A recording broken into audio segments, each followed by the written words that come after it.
Hey, Acquisitions Anonymous, Michael Girdley here, one of your co-hosts. Today, Heather and myself and special guest John Wilson of the Wilson Companies, located in Akron, Ohio. We recorded a special episode around buying an HVAC company located in Ohio. And I chose that because John happens to own a big HVAC company in Ohio. And we dug into this listing and learned a lot about the space. And I was reminded once again how little I know about home services, and John really stepped in and helped us with that. So we had a ton of fun. I hope you enjoy this episode. Also, John made fun of Texas, which I'm not sure how I feel about it, but I did talk about his socks. So you'll see how it all turned out, and I hope you enjoy this episode. And we found one that was a deal that you really probably don't want to do. So these make for good episodes. Here you go. This episode is sponsored by the HoldCo Conference. This is a conference exclusively focused on holding company entrepreneurs and their executives. It is where holding companies meet, learn, and scale and grow. From tech to home services, HoldCo entrepreneurs from around the globe will be meeting in Cleveland this September 18th to the 20th, 2023. And it will be there in Cleveland, Ohio, which has me super excited. Also because I will be one of the speakers and attendees of the conference as well. So I encourage you to check out their website and consider joining us there. The website is HoldCoConf.com. That's HoldCoConf.com, and get more details there and sign up to join us. See you soon.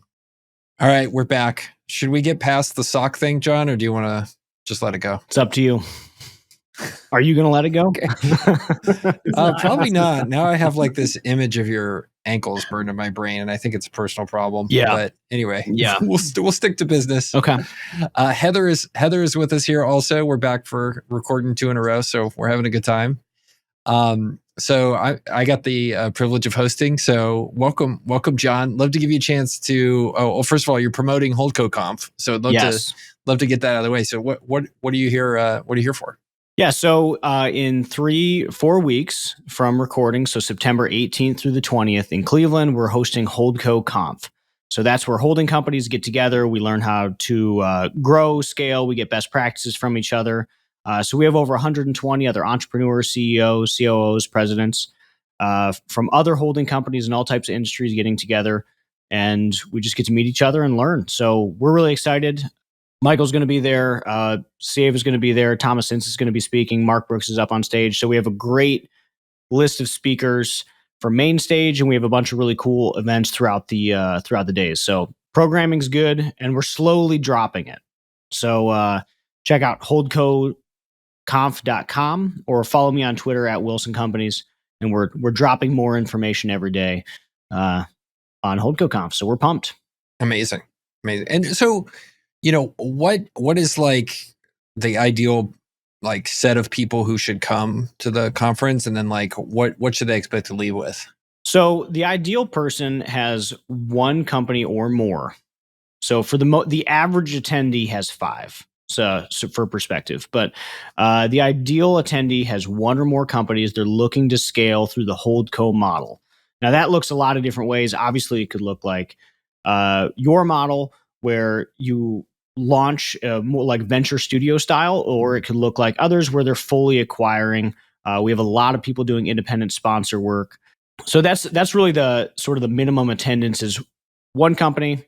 You want to grow through HoldCo, owning different companies. What we expect you to get away from it is best practices in how to scale that business. We'll get to whatever that next step is. So we have a variety of programming based on the size of your HoldCo. So some people, the smaller ones are around 8 figures, but we also have a number of them above 50 and 100 million. So we have different programming for each size to help people figure out whatever the next step is for them. So there's legal, there's a lot of people talk, whether it's recruiting operators or executives. Last year, we had some really great conversations on family legacy and taxation and formation of how to legally form your HoldCo. So it's really the ins and outs for 2.5 days on how to run a best-in-class HoldCo. Amazing. All right. Well, I'm stoked to be there. So yeah. And you own a HoldCo around HVAC and home services. That's right. So we are subjecting you today to go through a Northern Ohio heating and air and plumbing company. and tell us why it is either a great idea or a terrible idea to buy this and how we should think about it. And Heather, you're going to read it for us? I am going to read it. So looks like it was on Biz Buy Sell. We found this one. It's a Northwest Ohio heating and air and plumbing company for sale. Asking price is $980,000. Cash flow is listed at $235,351. Very specific. Gross revenue $1,217,347. Inventory $240,000. They're paying $4,000 a month for rent. FF&E is $200,000, and it was established, get this, in 1945. Wow, this is actually older than me, and maybe me and Michael combined. That was like World War II. Like, come on. Yeah. Oh, combined. Okay, combined. Okay. You're popping shots over there. Yeah. Okay, so the description is an incredible opportunity to own an extremely, which is that's not proper grammar. To own is it time for Gen X Corner? Have you heard our newest segment, John? Gen X Corner, where Heather and I go nuts about typos and teasers. It's pretty, yeah. Anyway, you wouldn't understand. I'll fix it. To own an extremely long-term heating and air and plumbing company in Northwest Ohio. Well-trained staff are in place this isn't more typos or more grammar, that are all cross-trained in each trade. 90% of revenue is from residential, 10% commercial with no refrigeration. Less than 5% comes from new construction. These are all good things. QuickBooks for accounting. ESC is the CRM. Flat rate pricing. Inventory is included. That's nice, as it should be. Real estate leased. Building is 23,000 square feet. The lease expires pretty soon here at the end of 23. 9 employees. FF&E is included. Facilities, central location, owners willing to sell or lease the building. Oh, so the owner does own the building. So I guess you could extend that lease. Competition. The HVAC plumbing industry is full of competition. However, companies that focus on quality work and great customer service remain busy year round. Reason for selling, retirement. What do you think, John? A lot of thoughts. All right, so this is in my state. I'd like to say the very first thought coming to mind is Patrick Lang specifically has a lot of deals in plumbing and HVAC. So if this one doesn't work for somebody, you should click on him and check. I think he's down in Florida, right? Yeah, I know Patrick too. Yeah. Patrick is prolific. Yeah, he's a service contractor space. Yeah, lots of deals, HVAC and plumbing focus all over the states, and he seems to tend to focus on these smaller deals that aren't being picked up by like the SF&Ps of the world. So he's got deal flow. He's got a lot of deal flow. So if this one doesn't work, it's worth checking out. I do have a friend that has bought one from him, and he said it was a pretty good experience. So not trying to give Patrick too much of a pat on the back, but just check out his other stuff. Yeah, he's a well-known guy. You know what I love about him? If you look at all of his listings, which I pulled up here, every single one of them uses the same clip art. Yeah. It's just like, it is the exact same clip art no matter what. Oh, there you go. Yeah. And it pretty much is the exact same writing. It's like he's cutting and pasting these. So incredible. Okay, sorry. He's efficient. He's got a system down. I think revenue was 1.2. Cash flow, 230,000. So that feels pretty good. 90% of revenues from residential. What I would watch out for is what I see is residential is not an answer. That's not like enough information. It could be residential remodels. It could be residential new construction. Now they say here less than 5% of revenue comes from new construction, but residential isn't like a category. So, residential is just like what you're working in. So, we had a company once that they were like, yeah, we did $15 million in residential. And I'm like, oh my gosh, like, heck yeah, let's talk. And then I get there and it's like, $15 million of new construction residential. And I'm like, okay, great. So this is not going to go anywhere. 1.2 is on the smaller range. So to me, this feels like the best fit is for somebody who's already in the space and you're looking for the next spot. Because 1.2 is like, they say they have 9 employees. 1.2 to me is like 5. And that's a really small team unless you're really going to go in there, and buy yourself a job, which some people want that. I think the biggest like glaring thing is just what I happen to know about Ohio. So if we look up population, this is a local service company. So like you're dealing with local, the last one we talked about was events. So you're all over the place. So population's a little bit less relevant. You just make sure you hit the hubs. But this is Northwestern Ohio, which is a very sparsely populated area. So if you buy this business at 1.2, they may very well be close to their cap because it's a very rural community.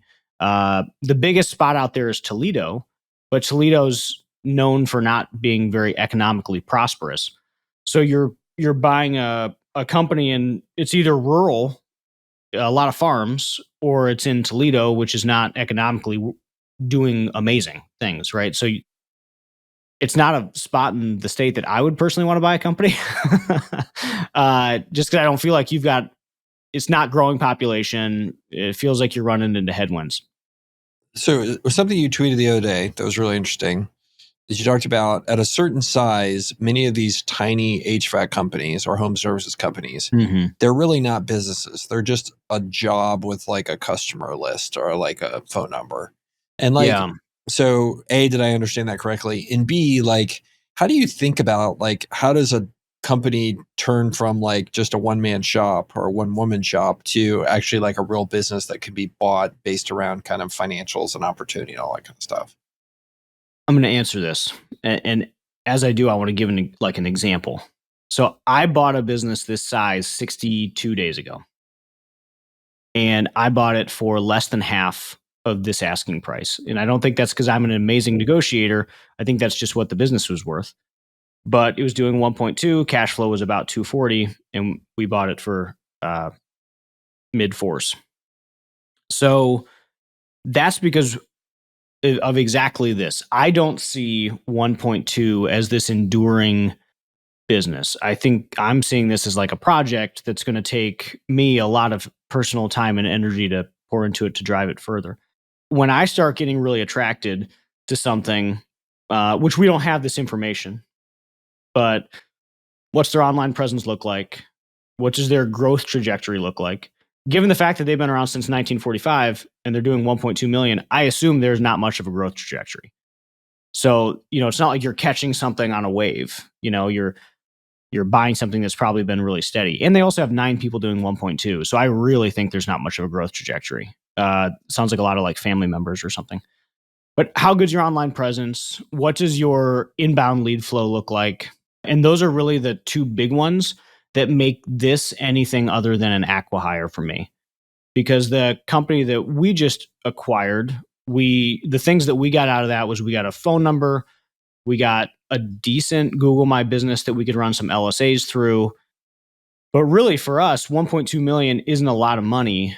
All that we're getting out of it is the trucks and the techs and a phone that occasionally rings compared to, our other lead engines. So I think driving lead flow is really the big thing for us. But I think in home services, you're not a real company until and I'm saying that lightly. I'm not, this is going to come off rude probably, but I don't think you have most of the good stuff until you're over 5 million. Like you don't have a strong recruiting practice. You don't have strong inbound lead focuses. And if you did, then you wouldn't be less than 5 million. So it's sort of like, that's where the good stuff starts to happen. Yeah. Without growth, this is why I always look at things with it. To pay this kind of multiple without growth opportunities would be crazy. An individual searcher to come along and buy this, to your point, in this area, this old business that has still not grown past that point, you can't afford to pay even 3, because maybe you can afford 3. But if that cash flow is really SDE, which I suspect it is, then you really can't afford to pay 3 because you got to pay yourself. I ranted about SDE last time. I won't do it again this time, Michael. I really enjoyed it. So I'm curious how Patrick, who appears to be a broker that is pretty smart, because if I was a broker, I would do exactly what he's doing. I would just become the guy for a specific niche, and I would just get really good at that and know how to price it and separate myself that way instead of doing a geographical based thing. But so Patrick has pretty much priced this thing now at a price where a savvy strategic like yourself is going to think it's overpriced. Like, what do you think's going on here? Is like Patrick trying to target a searcher or like an HVAC tech who doesn't really know what he's doing and thinks he can run a business and get an SBA loan to do it? Like, how do I triangulate that with Patrick, who in theory should know what he's doing to price stuff so it'll sell? I think the target for this is a strategic of some type. It's not attractive to me because it's not in my neck of the woods. So maybe I would feel differently about this if it were in a different, like if this were in a prime spot inside my existing service area and this offered me some benefit because of their customer list, maybe I would be willing to pay more. But just knowing physically where it is and the lack of growth, I'm not like, yeah, let's do this. But I was talking to a really large PE firm. They own basically the three biggest players in the States, and they just bought a new Chicago hub that's doing $250 million, and they're trying to like get more of these things. And I was like, okay, so what's the smallest you would go? And he said, I looked at it 800,000 in sales company yesterday. And I'm like, okay, that's crazy. And two, maybe that's who this is for. I would agree. I've seen some roll-up HVAC groups. Yeah. And they've paid high multiples when it was just like the perfect one to fill in that geography and that particular work mix that they were looking for. They kind of overpay for it because it rounds out the whole picture for them. Yeah. And they had, relatively low cost of capital to do it. So yeah, I agree. That's probably who Patrick is going for. And I wonder, Michael, why there aren't more Patricks out there in the brokerage community that do just become great at one vertical. We don't see very many, and he is definitely one of them. So Patrick does it in plumbing and HVAC, and there's another guy, it seems to be Florida. I don't know what's going on in Florida, but there's a guy that does just restoration. I think his name is Rohan, but he just does restoration. So it's like restorationbusinessseller.com or something like that. And all he does is take restoration companies to market. All right, taking a quick pause here. I have something to tell you. This is Michael. I hate bookkeeping. I hate doing HR. I hate doing all that kind of stuff. But for bookkeeping, I have found a solution. It is my friend Charlie's business called cloudbookkeeping.com. So that's cloudbookkeeping.com. They are your perfect partner if you want to get bookkeeping out of your hair and focus on making your your customers happier and more successful. So please give them a call. Call Charlie, cloudbookkeeping.com. Tell them we sent you. They're a great way if you're a business buyer, if you're a business owner, you're tired of hassling with getting your bookkeeping done. He's got a whole fleet of people that are well-trained and work for him. He's located here in San Antonio, so I can tell you because of that, he's awesome. And they're a great partner for you to potentially call to help with all your bookkeeping needs so you can do the important stuff in your business rather than worry about getting your books right. So give Charlie a call, cloudbookkeeping.com. And now back to the episode. So yeah, I definitely think that's the way to do it, because then you just get known for that very specific thing. But yeah, it seems like a strategic, if he was in my area, if he was in my neighborhood and it offered me something of value, like maybe that's good. There's a guy in Texas who's doing a roll up. I think he's sponsored, and he will go in and he'll overpay, but it's like a different set of math. Right. So if we think about this, for me, this specific one wouldn't be good for a second location because I don't have any infrastructure there. But if you have existing infrastructure, then it's okay. How many phone calls came in, and did they come in organic? And that's almost the only thing that matters when you're looking at some of this roll-up math sometimes is, okay, I know my inbound book rate, I know my in-home close rate, and I know my in-home average ticket by segment. So their 20 phone calls a week to me is, let's say, $100,000 a month or $200,000 a month, whatever it is for your business. So some of these businesses are getting valued purely off of inbound phone calls because they can figure out the rest. And then you just sort of You keep the team, you drop the team, whatever. So maybe that could be a play here too. But you have to be pretty aggressive for that to work. But there is a company that just sold for $80 million in Vegas. They were doing 30 million in sales and 6 in EBITDA. And then they did 6 acquisitions exactly like that. It was basically very aggressive acquisitions of phone numbers. So they'd pay $1 million for your phone number. And that phone number for you was $1 million in revenue, but for them turned into 6. Yeah. It's a different game. I have no idea what I'm doing. That's what I think. That's when I hear stories like that. I'm like, I have no idea what I'm doing.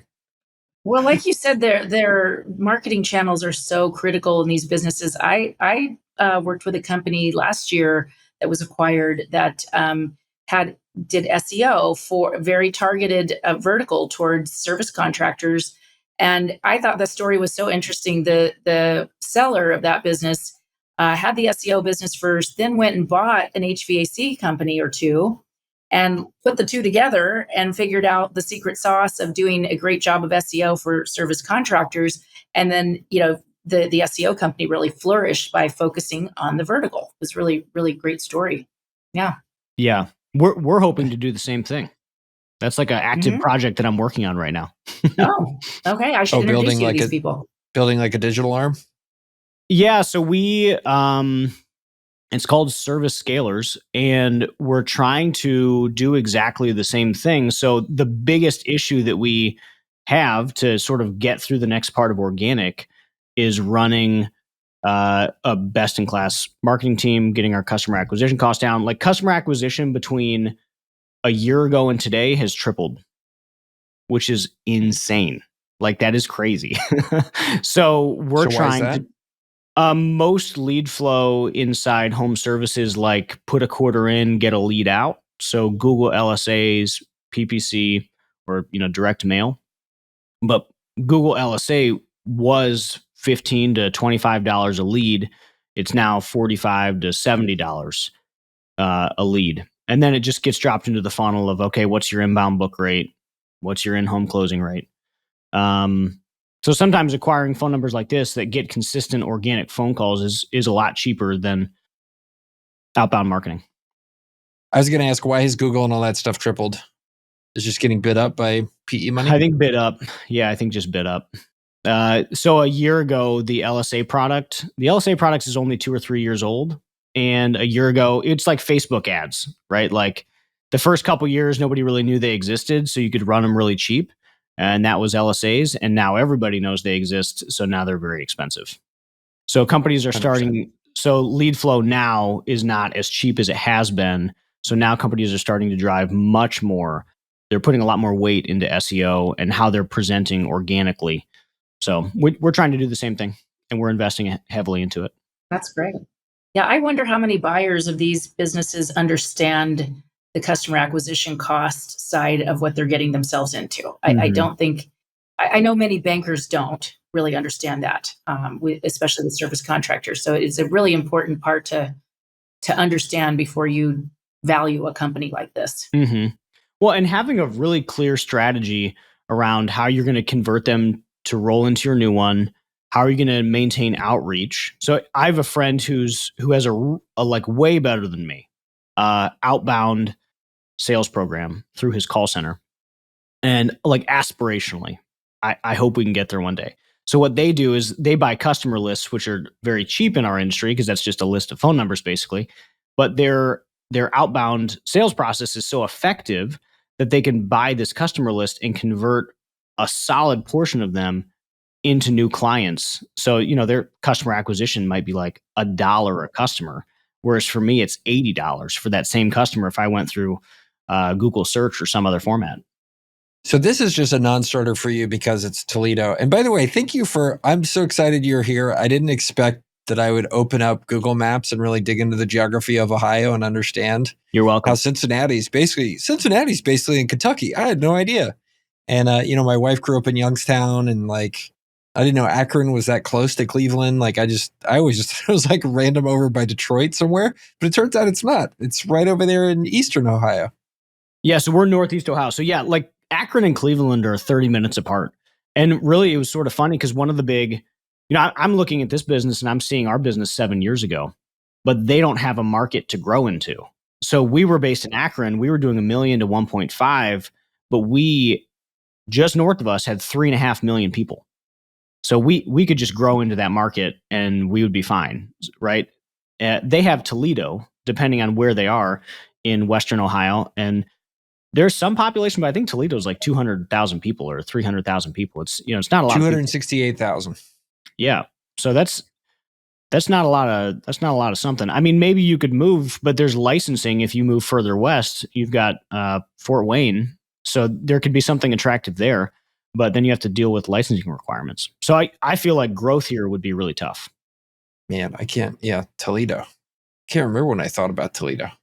No offense to both of our listeners in Toledo, but it's it's like it's not anywhere near top of mind. Yeah, there's not a lot going on. I only hear about it mainly. I heard a lot about it in Bigger Pockets because there was a bunch of people buying like $30,000 houses there forever and ever. It might still be. Wow. That sounds horrible.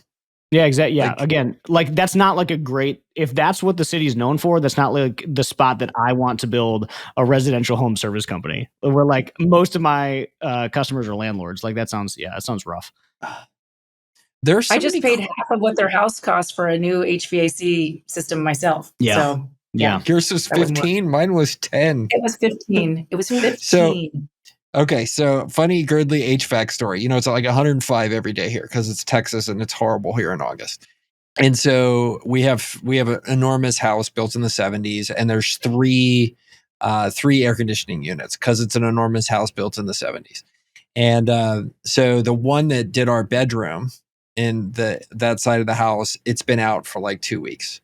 So my wife and I have been sleeping like under like 4 or 5 fans, like under the thinnest sheet. And so she's like, we need a new AC unit. So we get the new AC unit in on a Monday. We fire it up. We set the temperature to 75 degrees. 30 minutes later, we're literally both like in sweatshirts because we're freezing. Because our bodies were so acclimated to sweating to death that I was like, I'm so cold. Get the comforter out. I'm dying over here. So that's it. That's my HVAC story. And then I paid the guy $10,000 to wear a parka. That's a good story. I don't understand how people live in that weather. Like, I don't get it in any way. We were down in Phoenix in April, and apparently that's like their nice season or something. And it was like 90 degrees at 6 a.m. And I just don't understand it. And then it's like 120 or something right now. I really don't get it. I don't get it. Give me like 65, 70. I want to wear pants to work, Booties. Yeah. I want to show my ankles, but not my calves. That's inappropriate. I want to show my ankles. I'm wearing shorts today. Super good. Okay. So anything else we should think about this one? It sounds like this is a horrible recipe to go move to Toledo and not make this would much be rough. money. Is that what we think? Don't recommend. Yeah. Don't recommend. Who thought this was a good deal? Oh, it was me. Yeah. I think it's a good one to talk over because honestly, in this, just like 1, purchase price is too high. 2, it's in the rough spot. Like, I think this is a good, hey, here's a list of things that you should not want in your home service company. So as far as like a don't do it, I think this is a great one. Perfect. Well, that's how you find the prince, is you kiss a lot of frogs. So Heather, any thoughts on this one before we close it up? Nothing other than that I think that someone might get an SBA loan for this and maybe probably shouldn't. They'll probably still qualify. And this, like to John's point, just because the numbers might work doesn't mean it's a good idea. I think that's where, in terms of what you do, Heather, I think working with somebody who, a broker that does what you do, who is of high integrity and willing to tell you not to do something is super important. Like I would hate to work with a broker who's like sees a commission on the other side and sets me up for failure. And I know those people are out there, and I'm glad you're not one of them because you have super high integrity. Super cool. Okay, well, cool. So, John, HoldCoConf.com, is that where they can find out more? HoldCoConf.com, September 18th through the 20th up here in Cleveland. It's going to be pretty good. Pretty baller. Do you guys have a theme song yet? Did you I'm pushing really hard for Flowers by Miley Cyrus. However, it is most likely going to be like a millennial punk rock playlist. That's probably, all right. It's going to be some Yellow Card. Some My Put it on Chemical Spotify Romance. so you can listen. Yeah. No, it'll be good. I'll share it. All right. See, we're good. All right. Well, we'll wrap up here. Thanks everybody for being here. Another great week on Acquisitions Anonymous, and we'll talk to you soon.